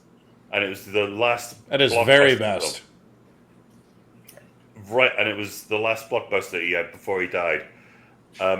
Unfortunately he didn't like it because he didn't like the tone of it, how it actually went. Like, it was too violent, etc. Which I can understand from Jim Henson, but do some research, mate. I see Quentin waving his arm in the background. Go for. I just wanted to see. I saw my. Sorry, go ahead. Yeah, just this felt that ending where Casey Jones goes up to it and he's just like fumbling over himself. He's like, I just look like I went 3 rounds after I called Mike Tyson a sissy. And she's like, what, do you want an ambulance? You know, just like everyone's characters have got dynamics with them that actually really work. It's not like this is like, these two have got no chemistry, or everyone's got chemistry with each other, and it actually works. You know who wouldn't have done that though? Harrison Ford would have been a fucking man. He would have walked up and kissed her after that shit. This guy's a bitch. Do you know what he's actually referenced in this film? If you that's right. Yeah, they did name drop. Casey Jones actually dropped his name, right? No, April O'Neil, where she thinks she's dreaming. And she goes, why can't I dream of Harrison Ford? Harrison Ford, that was it. No shit. That's so funny. I realize, like, when they do the old Splinters saying, I was, like, learning all these ninja moves, that's the first thing he decides to tell her. It's not like, by the way, this is how we got here. I'm a rat, and there was these turtles in ooze. By the way, we learned ninja. It's the first thing he said. So it's basically just, not explanation. Fuck it, can't think of the word. We'll say explanation. It's a bit forceful, but for God's sake, this is a kids' film. How good was this for a kids' film? Like really good. If I like, this is a movie. If I had I would have bought my nephew Sebastian. If I bought him to this, I guarantee you my rating would have been through the roof. Just seeing the enjoyment on his face, if that makes sense. It's one of those things where, like, if I'm watching this as an individual adult, it didn't work for me just because it wasn't like one of those, I don't know, like, but if I'm bringing a kid or if I'm thinking about it from a kid's perspective, that's something. I'm sorry. He's lighting things on fire and then putting out the smoke goes. He looks like a fucking witch doctor as he's trying to explain it. Oh man. I'll tell you one thing. The fucking, and we touched on this where, like, you know, some people were upset with the tone of the film and how it was like maybe too adult at times. That's what makes this movie so great. Yeah, to me, honestly, is the adult tone, like where the film feels like it's PG-13.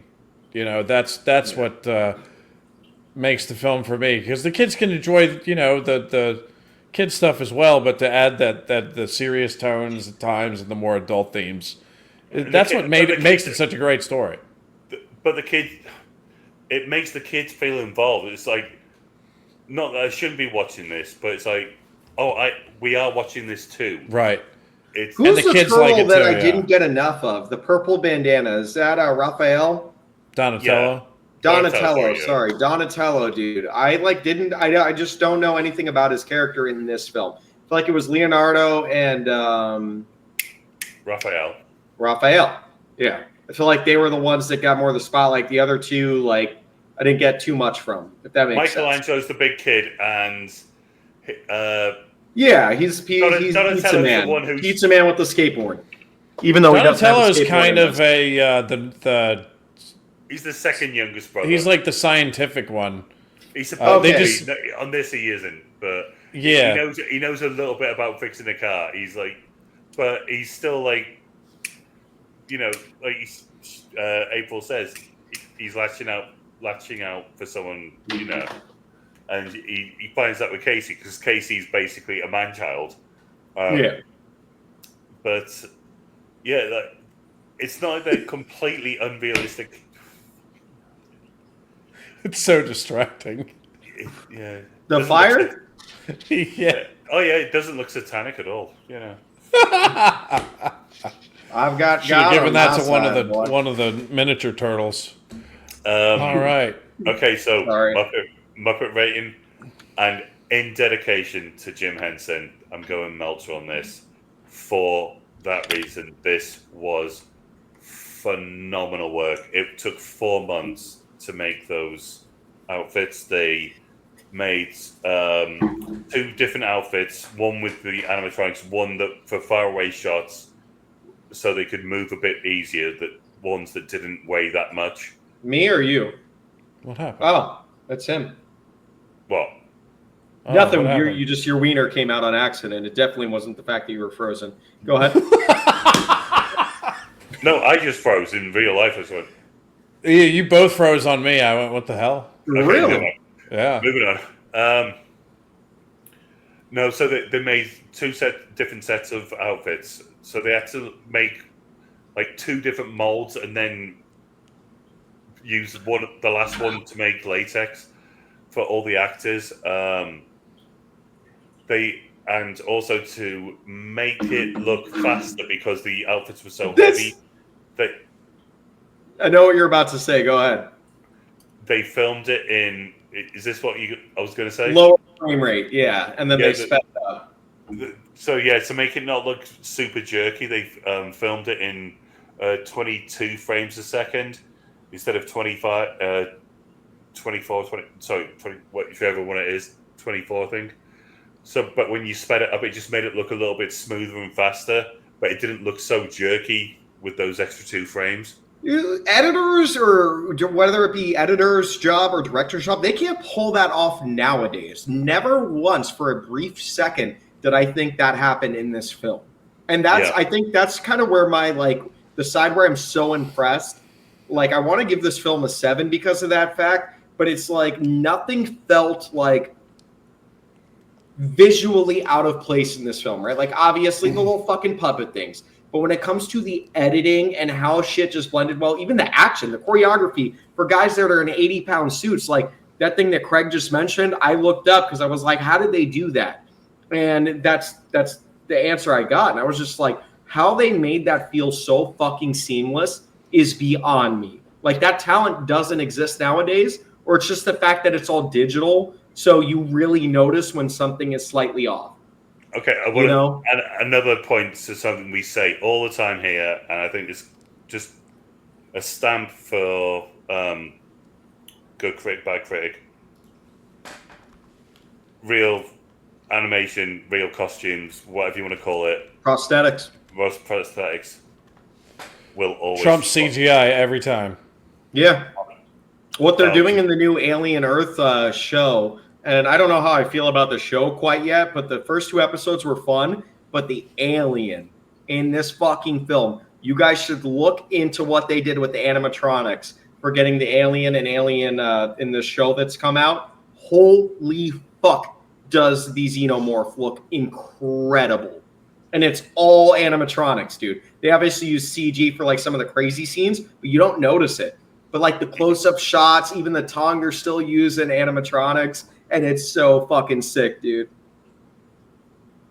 It's on my list. Trust me, it is on my list to check out, especially after what you said about it previously. Only you guys 2 can episodes. check out. You guys can check out my live stream that I did. Oh, Alien Isolation! Isolation.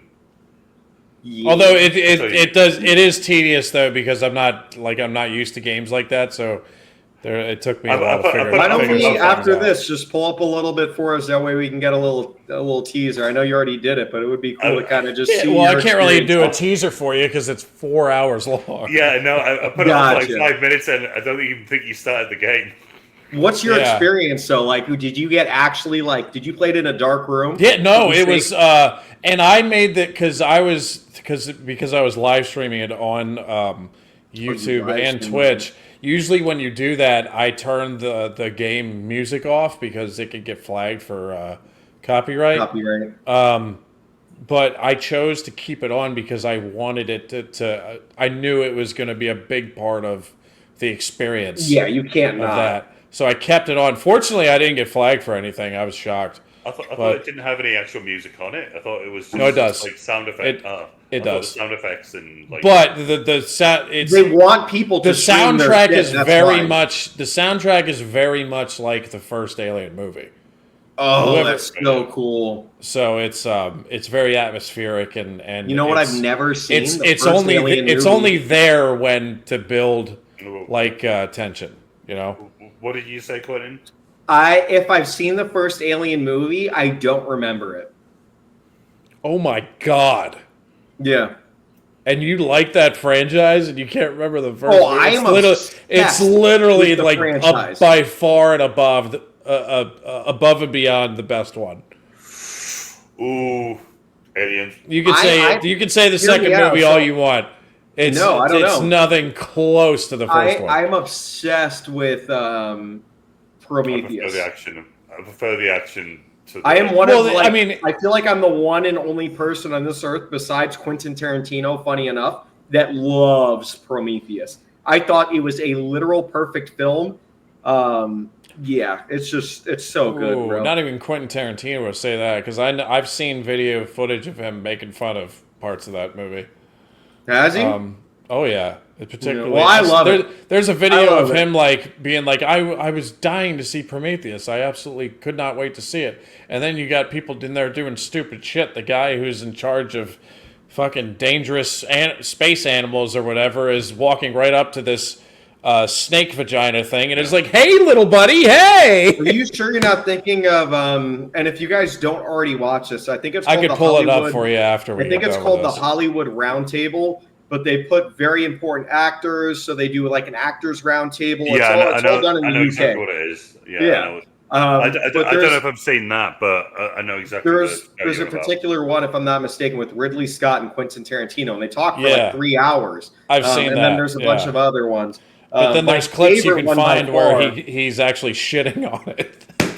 I gotta figure. Yeah, I gotta see that. But either way, that doesn't sway my decision one way or another. Like I wouldn't say it's a perfect film. I think that's the wine talking.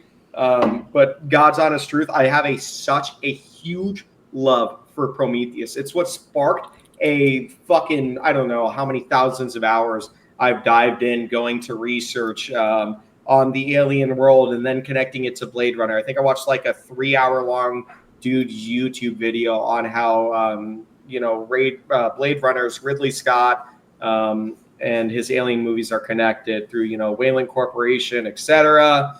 And but like I dove into the lore, and then I dived into the Predator. It's just, I love it.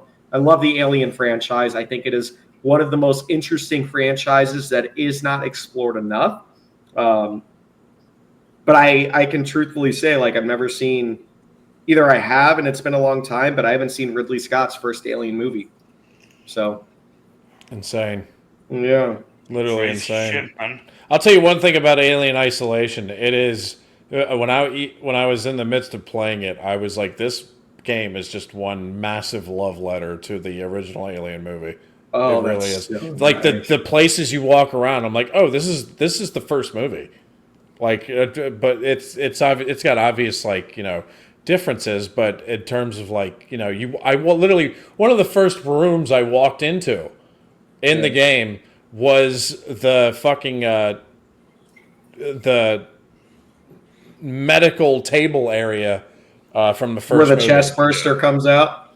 No, he'd be laid on the table. No, where he was laying on the Face table with the thing on his face, but Face hugger. it's literally the same set, and it was one of the first parts of the movie. How cool is that to of the game. explore from like the video game perspective? So like, in that moment, are you just taking it in, or are you still terrified that the alien is right around the corner? No, I was taking my time, because when I got 4 hours into the game, but there was only like 2 or 3 times where the alien was like in the room with same room with me, and I had to be careful because if you make the wrong move, he gets you. You're dead. What's it? Yeah. Have you got to like lure it somewhere and like eject it out? You can apparently, from what I've been told, like, yeah, you gotta sneak around and you can't run, otherwise he finds you immediately. Oh no, but what's it? How'd you win? Oh, you just got to get through to the end, I guess. I haven't gotten that far, so. Which is good. No spoilers. How do you win though? Yeah, he doesn't know yet. No. All right. Okay. I was just That's a wondering good thing. It's a good thing. Because it's like it's one of those games where you're just kind of exploring. You're following along the story. They tell you, you're like, all right, now you have to do this, and then. And you're picking. By the way, when you're playing the game, you're picking up pieces. At least in one case where I picked up. Do you remember? And Craig will love this. You remember the tracker from Aliens, where they go in and then it has that thing. Boom, boom, boom, and it gets where more it and more shows how intense. close these. You pick up one of those in the game. That's sick. And then once you see like the dot on the screen, you hear the beeps. You're like, oh fuck! How terrifying is that? Yeah, Rest in peace, Hicks. Yeah. But anyway, there's two more things I want to touch on, and then I want to wrap this up. They're short. Yes. They're I think my favorite shot in the entire movie is I call it the turtle roll shot. It's in the midst of the fight on the roof, Hated that. and the one where What they're is wrong flipping. with Yeah. you? That thing, that shit was awesome. And then he does like a flip off of the other turtle, and then hits the three guys with a spin kick. I didn't see him do a flip off another turtle. Dude, how have we never seen that on like an indie wrestling show? How has no one ever done that? I know. It's an indie wrestling show thing. And whoever did the sound design for like the movie kicks and the hits. put in like when the thing is rolling, you hear the shells like hitting the fucking rooftop as they're like flipping, and it's just I just think it's awesome. I feel bad for not mentioning that scene in my favorite scenes. Yeah. I thought that was absolutely I class. almost didn't mention it, but yeah, that's I think that's the coolest shot in the because I don't know how they did it, but it's really cool. Anyway, the other thing I was going to point out here was that after Shredder throws the thing at Splinter, and then Splinter lets go, and he falls into the garbage disposal truck. Casey Jones just decides to kill Shredder on the spot. Wait. And he literally goes, oops!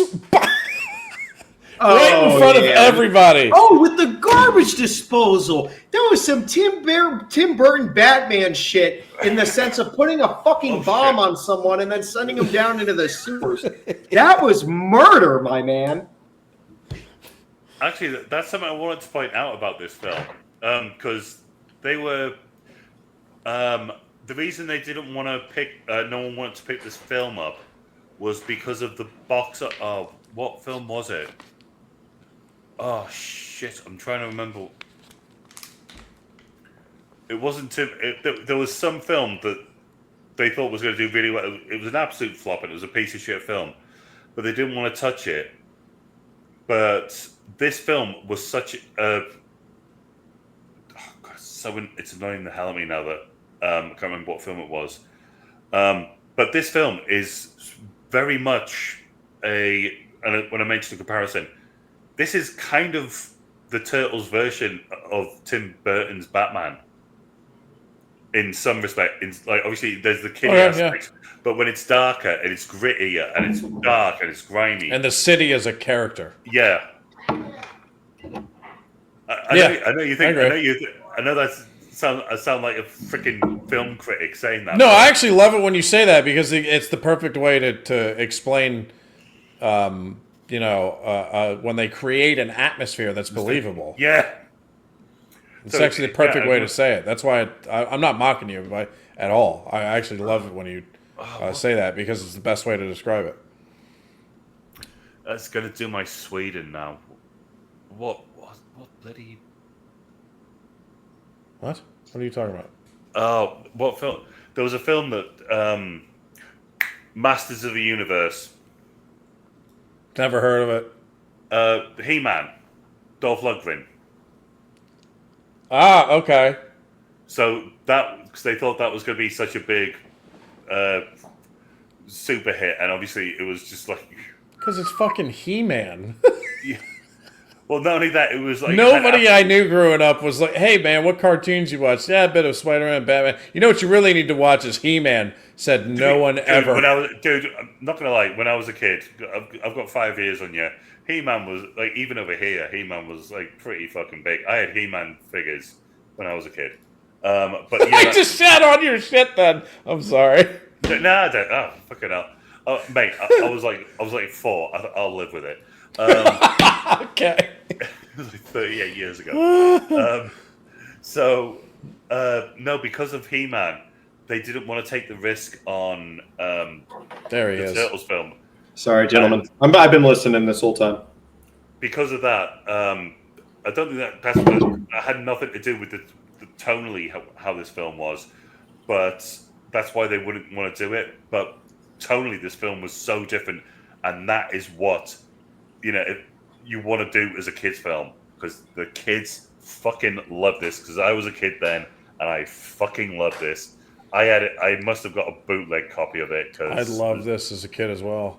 and I wore that VHS out. I love this and the sequel. Now as an adult, I just love this. Yes, That's fair point. I mean, I hope I don't watch it down the line because, like, if it goes downhill and like more in the Disney direction, I don't think I'll enjoy it. oh, dude. The best thing about the second film is the fact that I know Kevin Nash was Super Shredder. That's right. Kevin Nash, super sweat. So was he shredded? No. So Shredder. Don't ends spoil up it. taking- Don't spoil it. Are we gonna Like, fucking like- watch the second one? I don't know. Maybe, dude. It's a good. It's a great review to put a bad movie in there for sure. Yeah. Okay. Well, yeah. yeah, that's true too. To be fair, you don't. See Our his best face. reviews are the bad movies. Dude, Mortal To be fair, Kombat. we've got- I think we should watch the other two Mortal Kombat. Oh my god, we have to do the second. Oh Mortal no, Kombat. we're doing Mortal Kombat Annihilation at some point. That is going to be. We're going to be going back to a 4-hour review if we do that one. Something cool about pine resins. That's all terpenes, right? It's producing straight black stuff. Dude, This video is gonna get flagged for yeah, it is. Quentin being a pyro. Only in California. Oh god. Dude, I think you're obsessed. I'm worried your house is going to burn down, mate. No. I know what you're It's just what a firm dismissal. That's it. No, moving on. No. Quentin, we know what you're like. All right. It's gonna be, Well- I'm going to get a text message off you on Sunday. Craig, there's been an accident. Is there anything else you guys want to touch on before we wrap Better this than up? getting the text message I got this weekend. Oh, yes, very important that everyone knows we are celebrating Craig's birthday that just passed this past weekend. So anyone who watches in the comments, make sure you It was wish Wednesday. this It was- beautiful man a happy birthday. It was last Wednesday. It was last Wednesday. And I missed it. Yeah. I'm sure whatever you're saying is beautiful, but we can't hear you. Can't hear me? Your microphone did that thing Maybe. where it just went, it like It went faded. silent. Internet, yeah. Now you go. Um, Now you go in. There you are. But yeah, wish this amazing guy a very happy birthday. He's an incredible human being. I missed his birthday because I'm a bad friend. you're But not. he deserves all the birthday love, at least from Joe and the other guy who starts with J, our two most our two most frequent watchers. So thank you guys, and wish or I'll kill you. I got one off Brian for both of you. So Okay, good. Oh, and it is actually, we're going to Captain Quintano's pick now for next week, which is Sinners, oh right? god, yeah, we haven't done picks. No, so I have Sinners, but I have. You guys want 2 or 3 options? I'll let you guys pick. I feel like I'm never happy with the ones that you end up picking. I'm just gonna pick one. You're never happy with your own picks. No, I'm not happy with No, what. Brian's- Like when I give Brian's- you guys options, I'm not happy. Like I think there's always one that I really want to do. And then we don't pick it. Yeah, so I have a comedy. I have What a a- really great action flick. Or I have the horror. I have Sinners, and then there's those other 2 options. So Sinners is more in the horror vampire category. I know Brian isn't typically too fond of, but it is a brilliant film in my I'm curious. opinion. I'm curious about Sinners actually. 'Cause Okay. I hear good things about it, so I'm curious. So about let's do Sinners. Okay. Oh, I don't get a pick. Oh, okay. No, you do because I do want to know. All right, No, I'm here are my curious. 3 options. I have Shang-Chi, Legend of the Ten Rings, which is Okay, we're doing Sinners. Fuck it, we're doing Sinners. What's the other one? The other one is This Is the End, where it's just a really good comedy. Hey, Seth Rogen, Jonah Oh Hill. yeah. Okay. Yeah, yeah. That movie We're- kills me. we're- Yeah. we're- You've we're seen doing- it? Yeah, I've seen it. Yeah. We're Oh, yeah. doing- Jonah Hill Sinners. gets fucked in the ass Oh, by yeah. the devil himself. Oh yeah. Dude. Hermione stole all our shit. Oh, she complained about that film. It's Emma so Watson. good. Little Miss fucking. What do you mean she complained about it? She was in it for 2 seconds. She complained about it. Emma Watson.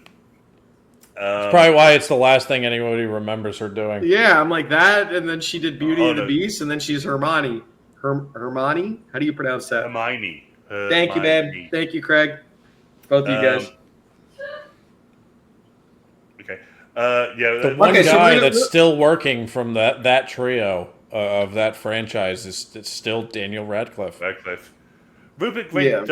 does do stuff, but like, honest to God, he just bought like an ice cream truck. Daniel Radcliffe did a unbelievable movie. It's actually based on a true story. It's a guy who went on a camping trip out, and I want to say Thailand or the Philippines, but he dropped a significant amount of weight for this role. But he basically gets lost in the woods somewhere. That's actually a film I'd like to review at some point. It's such a good film. It's probably one of his best. It's fucked up. It's terrible, but it is true story based on a real human man. So Sinners then? Sinners. All right. Sinners, baby. I'm done. Let's do Sinners. I as much as I really like this as the end, but yeah, let's do Sinners. Let's do I Sinners. can't. I'll tell you So what. let me tell you what, why my thought process was for Legend of the Ten Rings. It is a Marvel movie, but it is not a movie that you have to watch any others, and I think it stands out from every Marvel movie in the sense that it is its own storyline. It is the proper origin story, and it's the fucking choreography in the fighting scenes in this film are like almost unmatched. It's ridiculous. The best Okay. Marvel movie is Captain Marvel. Okay. Yes, I'll it is. fucking drive you I out right now. Sorry. In the last- I in the just last wanted. 8 years. It obviously didn't work. He's very calm about it, but I wanted to see Craig's head. Oh explode. no, I'm angry. Did you not? I said I will drive to your house right now. Instead, and I will Quentin's beat head you. exploded. No, I was just gonna say. I hate in Brie the last, Larson. like, Every 6 years. I hate Brie Larson except for her great big old boobies. Have you seen her feet? No, I'm not that dude. No, What? no, seriously. Just Google it. Did I you don't just look out at- your fetish to the? He might have. Watch our videos. No, it's been pointed out to me. It's like, okay, wow. I don't understand. Nah. What's? I'm just more so confused. Just have a look. I don't want to. I don't want to. Just tell us. No, I you just. don't. There's never a situation where you'll catch me looking up what a Brie Larson's feet look like. I'm pretty Just sure haven't been is. there. But yeah, so well, Have you seen Sinners or Craig or no? I haven't seen it once. Oh, Interested in it. sick! So Yeah, neither of us this have is seen it. I this don't is the think. end. You can drop the Will Ferrell. Seth Rogen. Hate him. That's fair. That's fair. I honestly, I don't mind I you for could. saying Yeah, that. I'm not a Seth Rogen fan. I'm not a yeah. Seth Rogen fan. I think some of the movies that I think he's directed a few things at this point that are okay. But yeah, I'm not like he's Seth Rogen in every movie. Like that's Seth Rogen, you know. And Shang-Chi, who otherwise known as who the hell told Aquafina that she's got any talent. So there you go. Those are my two summations on why. I don't know. Wait, what was the second one about Shang-Chi? Aquafina? Or I don't know who that is. Aquaphobia, whatever she's called. Is that an actress? She's don't a know. alleged Craig- actress. She's the one who did. Craig's just telling you that he will Oh, that he will girl. I see not. what you're saying. He will not settle for any of those suggestions because it has people he hates. Well, in them. Ben's Kingsley is in it, and so is what's her name, Michelle Yeoh. Michelle. Well, yes. She's great, and then also Benedict Wong is fantastic. Benedict, yeah. So is he playing Wong? Well, Yeah, he is. yeah. He is playing Wong. But Tony Long Chi Wai, I don't know how to pronounce that. I'm But either just way, saying, I don't. Like, I love Edgar Wright. I still kind of like Chris Evans. I can never bring myself to watch. I've said it before. The film with Michael Cera, Scott This is Pilgrim. the end? I can never bring myself. Dude, you don't like it- Scott Pilgrim? I'm pretty sure I won't because I will never watch it. He I will. Oh, just- it's literally his Dude, best film, bro. if there's one thing I Shut know about the Craig, fuck up. and you can argue about the other three, but I do know that one of his four horsemen of the apocalypse is Michael Cera. Why? He He's not even. fucking He doesn't even hates have that many Michael leading Cera. roles. Bro. I know. I just don't like. If you're gonna pick someone, don't pick the already oddball out. Like Pick someone to hate that, like Kevin Hart. Hate Kevin Hart. He's not a good actor. He's not funny, and he's in every movie. At least in that weird, like, 5-year period. I just don't. What get happened it. to him? What the fuck happened to Kevin Hart? People got tired of him. The Rock ate him. I think The Rock One of did his eat him, cheat- One of his honestly. cheat days. One of Might his have. cheat days. The Rock just ate him. I always, dude, like Kevin Hart, like I've seen his stand-ups as much as I can bear. And then I've seen like bits and pieces of his movies, and I totally agree with everything you said, Quentin. Like I feel the same way about him. I will, however, concede that when I see him doing like interviews, being himself, like He's funny there. off the cuff, he is pretty funny. But there's something that happens in structured stand-up shows or movies where I'm don't looking think at it, I'm they're like, his jokes. I haven't laughed one time.